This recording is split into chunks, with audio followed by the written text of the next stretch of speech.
everyone, welcome back to my channel. Today I'm going to talk to you about how chasing a baby around has really helped my artwork and has helped me improve as an artist. So today's video is going to be a lesson on positivity. I have been called the queen of bullcrap by someone I dearly love, Mom. And I feel like it's sort of accurate, but not really, because I feel like I'm just a positive person. But at the same time, if somebody did drop a huge pile of the crap of a bull onto my desk, I'd be like, cool, I have manure for my plants now. So maybe I am the queen of bullcrap. In general, I feel like you could always use it for something. And if you hear keys in the background, it is the only way that I am able to do a YouTube video with my little baby. I'm just here facilitating his life, honestly. So anyway, I've got 3 tips on how to continue to create after you become a mom. And it took me 2 years, honestly, to start painting again, to start creating YouTubes again, to start doing all this stuff again. So I'm not saying it's easy, but I do have 3 tips that could possibly help you,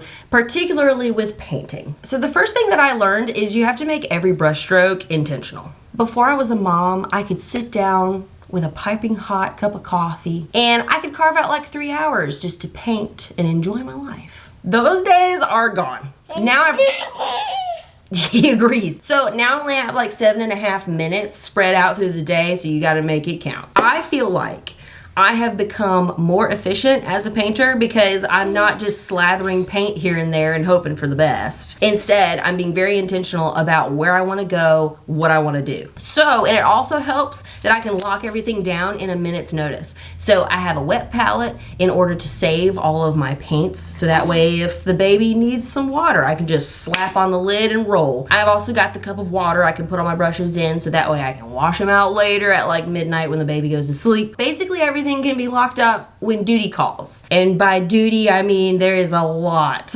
There's a substantial amount of duty over here. But that's taught me to be more efficient with my painting. I plan out all my colors in advance, put all my colors in my wet palette. I plan out what I'm gonna do that day. So Monday it'll be the sky, Tuesday it'll be the river, and so on and so forth. And it's really taught me not to waste a single stroke, which I really dig that, because I feel like I've been able to crank out a lot of paintings, even with a toddler, in not a lot of time. Why'd that take me so long to get that out? I went to a friend's house the other day and like couldn't remember the word shade for a lamp.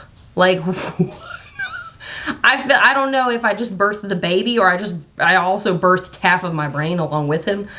I don't know. Another thing is it has slowed down the process. So sometimes I would get in trouble because I would just layer on wet paint on top of wet paint and I would not get the layered look that I want. I would get like a blended look and I didn't want to do that. You would think a mom with a toddler would need to be hurried when she's painting, but alas, the opposite has rung true for me. Then I need to slow down. I need to do one layer and then play with the baby and then do another layer and do a diaper change and then do another. So I'll do that for about 2 hours and it amazes me how much of a painting I can get done in just one day. But I'm constantly distracted from the painting, but at the same time, I think it helps me stand back from the painting, look at it and see what needs to be done, do it, play with the baby, come back, stand back, look at it, what needs to be done, so on and so forth. And this is really curtailing my obsessive side because I want to sit down and get something done. I don't want to stop in the middle. I don't want to do any of that. I want to get it done.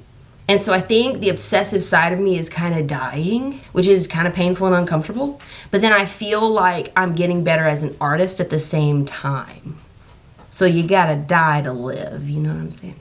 Ooh, that was very deep. That was very deep. Chugga chugga choo choo. Okay, and that brings me, I hope I've been numbering these the whole time. I don't even know. That brings me to number 3, being okay with how your painting looks in the middle. I hate looking at my painting when it's just in the middle. Because you know the middle is not the pretty part. The middle is the nasty, rugged, oh my gosh, this is going nowhere part. Since I have the baby, I keep the canvas out. And so I pass by it 50,000 times on a daily basis. And it gives me this visceral, awful physical reaction. I think it actually does give me anxiety to look at the ugliness in the middle. How can the end result be pretty when the middle looks this bad. Like, girl, you might as well just go ahead and trash that thing and call it a day. I used to be the person that would trash it and move on. I don't feel like that is the artist I want to be. I want to be an artist that has faith that it can be something beautiful. I'm gonna read you guys my notes because I feel like it kind of slaps the way that I wrote it. We gonna do this. So that's what faith can do. Faith perseveres into that rugged nastiness and sees something beautiful when no one else can. That unfinished canvas calls me to have greater faith and hope that this will unravel into something wonderful. As uncomfortable as it feels, letting that unfinished and disgusting canvas, man, stare at me allows faith, perseverance, and hope to grow in me. It also reminds me that this is a tiny picture of what God can do. He can take a picture that is just simply awful and make the end result beautiful. Sometimes all we need to do is wait and trust in Him.